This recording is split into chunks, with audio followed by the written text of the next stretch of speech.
Hello everyone, welcome to my YouTube channel Profoundly Physicist. I'm Shweta. So in today's video we will discuss MCQs on electric potential. जो बाकी सारी videos हैं electricity and magnetism की उनके MCQs हमने साथ साथ डिस्कस कर लिए थे, बट जो प्रीवियस 2 वीडियोस थी जो इलेक्ट्रिक पोटेंशियल पर थी उनके MCQs अभी डिस्कस करने रहते थे. So in today's video we will discuss MCQs regarding the topics which we have discussed in the previous 2 videos. So let's begin with today's topic. First question is the work done by an energy to carry a minus 10 coulomb charge from infinity to a point in electrostatic field is 50 joule. The potential at that point is. ठीक है, तो work done जो है एक minus 10 coulomb charge है, उसको infinity से एक पॉइंट पर लेके आने के लिए जो वर्क डन है वो लगा 50 जूल, और हमें ये बताना है कि उस पॉइंट पे पोटेंशियल कितनी होगी. 4 options are given. 0.2 volt, second option है 5 वोल्ट, थर्ड है -5 वोल्ट, फोर्थ है -500 volts. The formula for work done is equal to potential into charge. W is equal to V into Q. तो V हमें जो है find out करना है.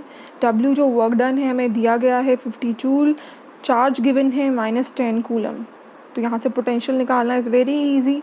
V is equal to W upon Q means 50 upon -10 which will be equal to -5 volts. ठीक है, easy question था. तो करेक्ट आंसर इसका आएगा -5 वोल्ट, जो कि है ऑप्शन सी.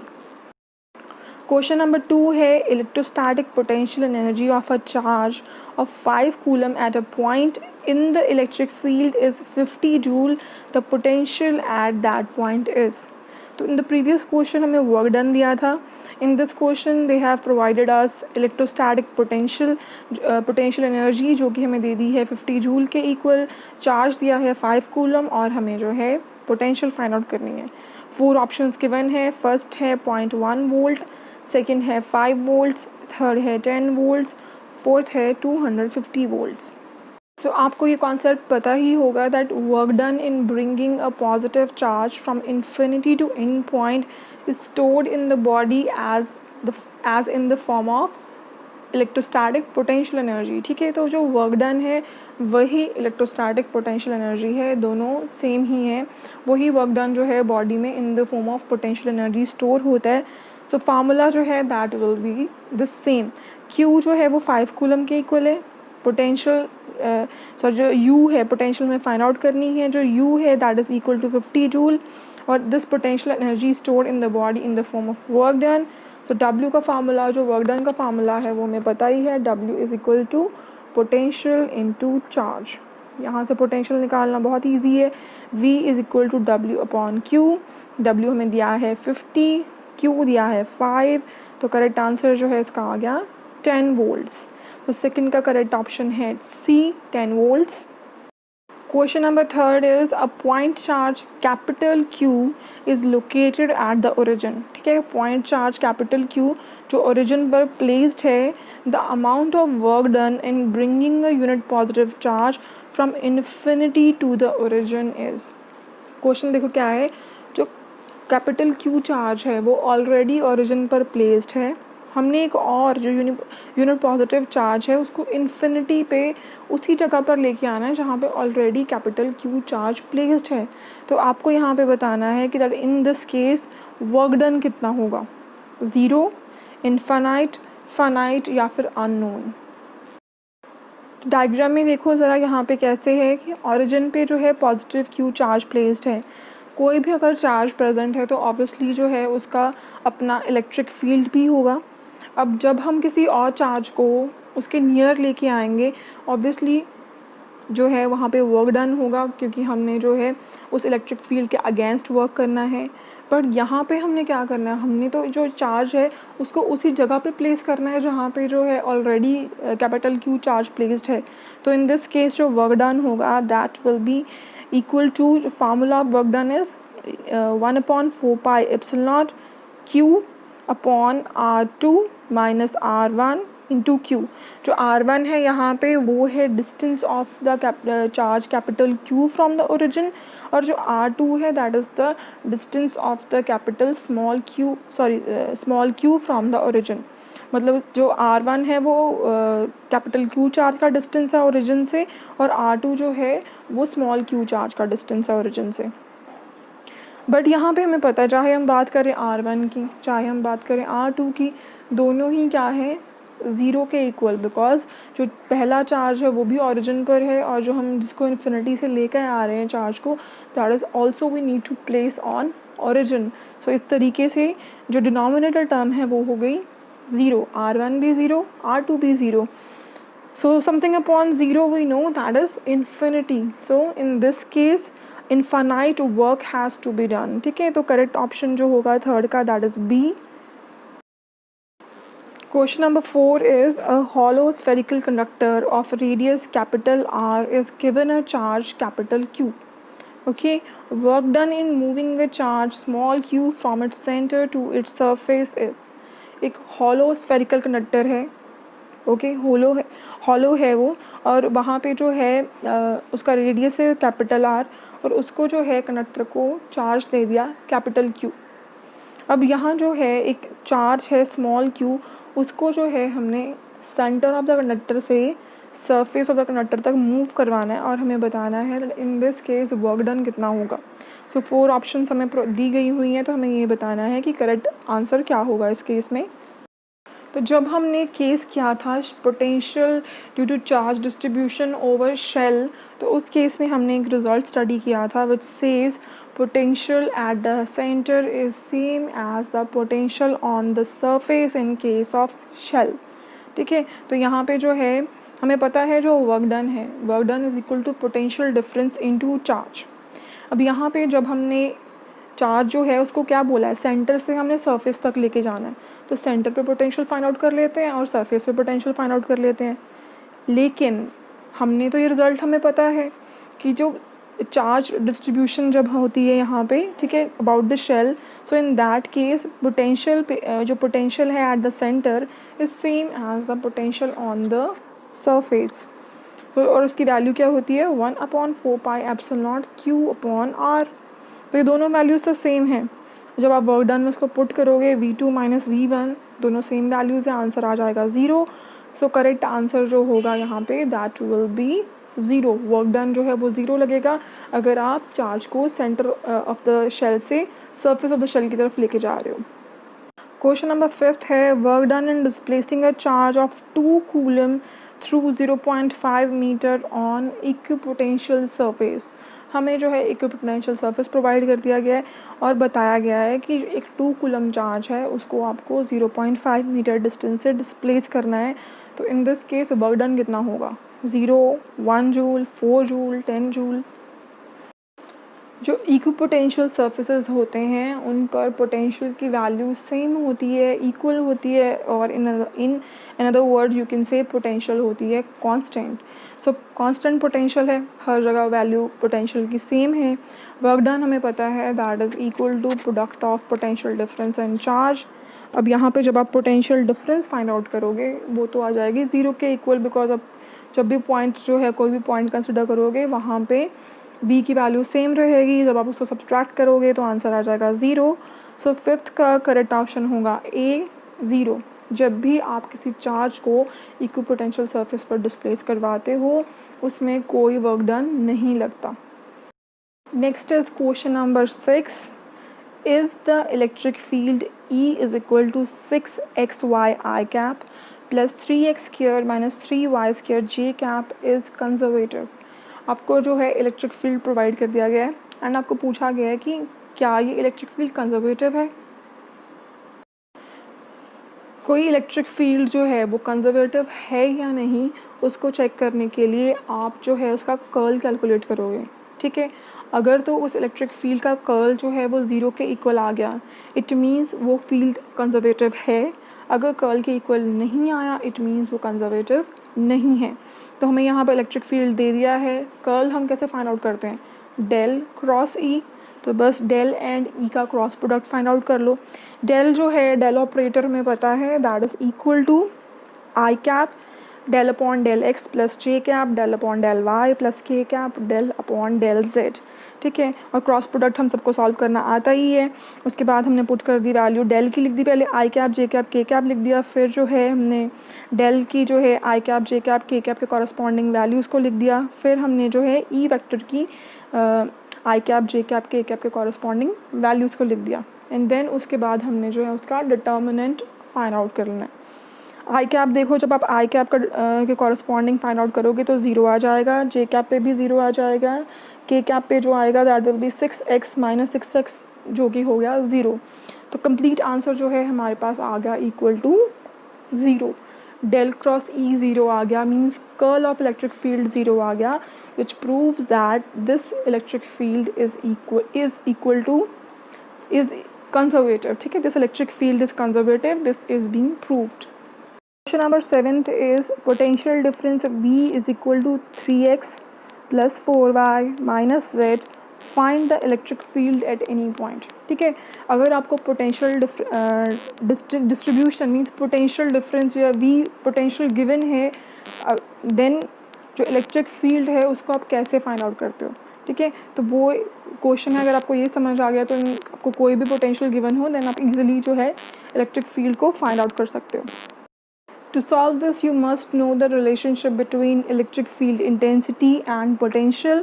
And हमें पता है क्या relation होता है, E is equal to minus del V, ठीक है। Electric field can be expressed as a negative gradient of potential. So E is equal to minus del V. अब V हमें given है, del we know, तो उससे यहाँ से find out कर लो। माइनस यहाँ पे जो है ब्रैकेट से मैंने बाहर ही रख लिया, तो I cap del is what, I cap del upon del X plus J cap del upon del Y plus K cap del upon del Z, and then हमने वी की वैल्यू लिख दी। बस अब हमने डिफ्रेंशिएट ही करना है। डेल अपॉन डेल एक्स का जो डिफ्रेंशिएशन आएगा, मतलब 3x का डिफ्रेंशिएशन आ गया 3, डेल अपॉन डेल वाई जो है पार्शियल डेरिवेटिव है ये, ठीक है। तो यहाँ पे जो इसका डिफ्रेंशिएशन आ गया 4, and del upon del z जो है इसका डिफ्रेंशिएशन आ गया जो यहाँ पे है टर्म माइनस जेड, तो उसका डिफ्रेंशिएशन आ गया 1। तो इस तरीके से जो है इलेक्ट्रिक फील्ड हमारे पास आ गया -3 आई कैप माइनस 4 जे cap plus K cap. Easy. तो कभी भी जो है आपको अगर पोटेंशियल गिवन है इलेक्ट्रिक फील्ड आप इस फार्मूला से फाइंड आउट कर सकते हो। क्वेश्चन नंबर 8 है 4 point charges are placed in a plane at the following positions. 4 point charges हैं, हमें उन चारों के चारों पॉइंट चार्जेस की पोजीशन बता दी है। जैसे फर्स्ट चार्ज है प्लस क्यू, उसकी पोजीशन बता दिया 1 0, सेकंड चार्ज है माइनस क्यू, उसकी पोजीशन है -1 0, थर्ड चार्ज है प्लस क्यू, उसकी पोजीशन है 0 1, and then we have minus q charge, उसकी पोजीशन है 0 -1। और हमें बोला है at large distances the electrostatic potential due to this charge distribution will be। जब हम लार्ज डिस्टेंसेस की बात करें तो electrostatic potential will be due to which type of charge distribution. क्या ये एक मोनोपोल बनेंगे और मोनोपोल मोमेंट होगी, क्या ये डाइपोल फॉर्म करेंगे, क्या ये क्वाड्रोपोल फॉर्म करेंगे, और क्या ये ऑक्टोपोल फॉर्म करेंगे, ठीक है। जो भी इनमें से कॉन्फ़िगरेशन को ये फॉर्म कर रहे होंगे उसी के कॉरस्पॉन्डिंग मूवमेंट हो जाएगी। जैसे डाइपोल अगर फॉर्म करेंगे तो उसकी डाइपोल मूवमेंट आ जाएगी, क्वाड्रोपोल फॉर्म करेंगे क्वाड्रोपोल मूवमेंट आ जाएगी। तो इस तरीके से है जो हम इसको फाइंड आउट कर सकेंगे। सबसे पहले हम क्या करेंगे कि जो हमें पोजीशंस बताई हैं वहाँ चार्जेस को लोकेट करवा देंगे। जैसे पहला है प्लस क्यू एट 1 0, 1 0 मतलब जहाँ पे एक्स एक्सिस पे ये पॉइंट लाई कर रहा होगा 1 पे, और जहाँ वाई एक्सिस क्या होंगे, वाई एक्सिस के कॉरस्पॉन्डिंग नहीं होगा, वहाँ पे 0 होगा। तो ये चार्ज आ गया प्लस क्यू 1 0 को जो है हमने यहाँ पे लोकेट कर दिया। सेकेंड चार्ज है minus q at -1 0, minus q -1 0 जो है नेगेटिव एक्सिस की तरफ आ जाएगा, तो हम इसको यहाँ लोकेट कर देंगे। थर्ड चार्ज है plus q at 0 1, plus q जो है दैट इज़ एट 0 1, तो वहाँ हमने जो है 0 1 पॉइंट के पे जो है इसको लोकेट करवा दिया। देन जो फोर्थ चार्ज है that is minus q which is at 0 -1, ठीक है। तो इस चार्ज की पोजीशन आ जाएगी नेगेटिव वाई एक्सिस की तरफ। तो इस तरीके से जो है हमने चारों चार्जेस प्लेस कर दिए। अब हमें ये चेक करना है यहाँ पे कितने डाइपोल फॉर्म हो रहे हैं। डाइपोल में 2 इक्वल एंड ऑपोजिट चार्जेस होते हैं, तो यहाँ पे देखो 2 डाइपोल्स फॉर्म हो रहे हैं, minus Q plus Q minus Q plus Q, तो क्लियरली 2 डाइपोल्स यहाँ पे आ गए। देन जब हम यहाँ पे कनेक्ट करेंगे तब भी यहाँ पे 2 डाइपोल्स को हम कनेक्ट कर रहे हैं, plus Q minus Q plus Q minus Q, तो यहाँ पे भी 2 डाइपोल्स फॉर्म हो रहे हैं। तो इस तरीके से जहाँ पे जब 4 डाइपोल्स टोटल फॉर्म हो रहे हैं और इसको हम क्या कहेंगे, क्वाड्रोपोल। और क्वाड्रोपोल हर एक के जो है डाइपोल उसके कॉरस्पॉन्डिंग मोमेंट क्या हो जाएगी, जैसे फर्स्ट वन है उसके कॉरस्पॉन्डिंग P1 हो गई, सेकंड के लिए P2, थर्ड के लिए P3, फोर्थ के लिए P4। तो यहाँ पे 4 डाइपोल मोमेंट आ गई, मीन्स क्वाड्रोपोल मूवमेंट यहाँ पे आ गई। सो 8th का करेक्ट आंसर आएगा यहाँ पे C। नेक्स्ट है question number 9, the electric potential at a point on the axis of an electric octopole depends on the distance r of the point from the octopole as। तो हमें जो है octopole हमें जो है प्रोवाइड किया गया है, एट r डिस्टेंस पे एक पॉइंट लोकेटेड है और हमें जो है उस पॉइंट के अबाउट इलेक्ट्रिक पोटेंशियल को बताना है। तो करेक्ट आंसर यहाँ पे क्या होगा, inversely proportional to r, inversely proportional to r square, inversely proportional to r cube, या फिर inversely proportional to 4th power of distance. कौन सा करेक्ट होता है जब हमारे पास ऑक्टोपोल प्रेजेंट होता है। इन द प्रीवियस वीडियो हमने जो है ये रिलेशनशिप देखा था, लर्न किया था, that is v is inversely proportional to r raised power n+1। और यहाँ से जो है हम किसी भी पोल के लिए पोटेंशियल और डिस्टेंस का रिलेशन फाइंड आउट कर सकते थे, हमने किया था ये प्रीवियस वीडियो में, ठीक है। जब n की वैल्यू 0 होती है तो वो पॉइंट चार्ज मीन्स मोनोपोल के लिए आ जाता है, जब n की वैल्यू 1 है तो डाइपोल के लिए हमें रिलेशनशिप मिल जाता है, जब n की वैल्यू 2 है तो हमें क्वाड्रोपोल के लिए रिलेशनशिप मिल जाता है, और जब n की वैल्यू होती है 3 then we get the relationship between potential and distance due to octopole. तो यहाँ पे जो है ऑक्टोपोल की बात हुई है, तो करेक्ट आंसर यहाँ पे क्या आएगा, potential varies as fourth, inversely varies as 4th power of distance. तो करेक्ट ऑप्शन जो है यहाँ पे 4 आएगा, inversely proportional to r raised power 4। Question number 10th है, in a region VXYZ which is equal to 6x minus 8xy minus 8y plus 6yz, electric force experienced by a charge of 2 coulombs situated at 111 is। जो हमने पहले question किया था वहाँ पे हमें potential given थी, हमने इलेक्ट्रिक फील्ड फाइंड आउट करना था। यहाँ पे हमें पोटेंशियल गिवन है लेकिन हमें यहाँ पे इलेक्ट्रिक फोर्स फाइंड आउट करनी है। पोटेंशियल के अलावा जो है हमें चार्ज गिवन है which is equal to 2 coulomb and the point is also given, जैसे हम यूज़ करते थे टर्म एट दैट पॉइंट, और यहाँ पे वो दैट पॉइंट हमें गिवन है which is 111।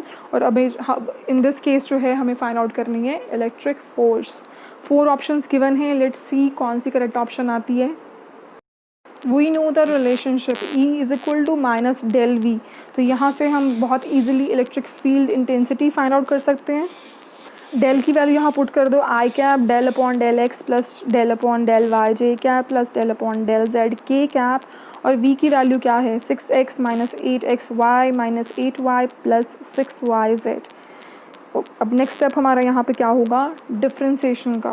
Okay, so E आ गया इक्वल टू, जब हम यहाँ पे 6x के डिफ्रेंसिएशन करेंगे तो वो आ जाएगी -6 एंड -8xy की डिफ्रेंसिएशन करेंगे तो आ जाएगी +8y। मैंने यहाँ पे माइनस साइन को साथ ही अकोमोडेट कर दिया है, ठीक है। तो आई कैप आ गया, नेक्स्ट यहाँ पे प्लस साइन है, विद रिस्पेक्ट टू y हमने डिफ्रेंसिएशन करनी है, फर्स्ट टर्म 0 हो गई, सेकेंड टर्म की डिफ्रेंसिएशन आई -8x, लेकिन माइनस माइनस क्या हो गया प्लस, उसके बाद नेक्स्ट टर्म है -8y, उसकी डिफ्रेंसिएशन क्या आई +8, उसके बाद लास्ट टर्म है 6yz जिसकी डिफ्रेंसिएशन आ जाएगी -6z। अब रह गई last term del upon del z के रिगार्डिंग जब हम डिफ्रेंसिएशन करेंगे तो सिर्फ लास्ट टर्म जो है उसी में ही z प्रेजेंट है, बाकी सबकी कॉरस्पॉन्डिंग डिफ्रेंसिएशन 0 रहेगी। तो 6yz की डिफ्रेंसिएशन आ जाएगी 6y एंड माइनस साइन भी यहाँ पे आ गया। सो इस तरीके से हमें मिल गई इलेक्ट्रिक फील्ड इंटेंसिटी। बट हमें तो क्वेश्चन में पॉइंट भी दिया हुआ है 111, इस पर्टिकुलर पॉइंट पे हमें जो है फोर्स फाइंड आउट करनी है। अब यहाँ पे हमने क्या करना है, x, y, z तीनों की वैल्यू क्या पुट कर देनी है 1। जब आप x, y, z की वैल्यू पुट कर दोगे तो हमारे पास E आ जाएगा equal to 2i cap plus 10j cap minus 6k cap. अभी भी हम जो है फोर्स नहीं फाइंड आउट कर सकते बिकॉज फोर्स में जो है इलेक्ट्रिक फील्ड का मैग्नीट्यूड हमें चाहिए। तो मैग्नीट्यूड निकाल लेते हैं। मैग्नीट्यूड हमें पता ही है, square root of x square plus y square plus z square means 2 का स्क्वायर प्लस 10 का स्क्वायर प्लस 6 का स्क्वायर, जो कि आ गया equal to square root of 140। अब हमें पता है इलेक्ट्रिक फील्ड तो आ गए, अब हमें पता है कि जो फोर्स एंड इलेक्ट्रिक फील्ड है उसका रिलेशन क्या होता है, F is equal to q into E. Q हमें क्वेश्चन में गिवन है 2 कूलम, ई जो है that is square root of 140, जिसको जो है थोड़ा सा और मॉडिफाई कर लेते हैं एज पर ऑप्शंस गिवन। तो स्क्वायर रूट ऑफ 140 क्या आ जाएगा, 2 इंटू स्क्वायर रूट ऑफ 35, और 2 इंटू 2 आ गया 4, सो हमारा आंसर आ गया 4 into square root of 35 newton, जो कि है option number 4। So that's all with the MCQs on electric potential. ठीक है, तो अब जो है हम नेक्स्ट टॉपिक डिस्कस करेंगे इन द नेक्स्ट वीडियो, जो कि होगा करंट इलेक्ट्रिसिटी का, and after that electrostatics will be completed and we will start magnetostatics. तो अगर आपको आज की वीडियो अच्छी लगी है तो वीडियो को ज़रूर लाइक कीजिए। ठीक है, only the way in which I will get to know कि आप लोगों को कैसा लग रहा है। ठीक है, तो कमेंट करके आप लोग बताइए, अपनी फीडबैक इन एनी फॉर्म ज़रूर दीजिए। And if you are watching the channel for the first time तो चैनल को ज़रूर सब्सक्राइब कर लीजिए, बिकॉज हम अच्छी वीडियोज़ जो हैं वो लेके आते रहते हैं एंड डिस्कस करते रहते हैं। ठीक है, so thank you everyone for watching my video.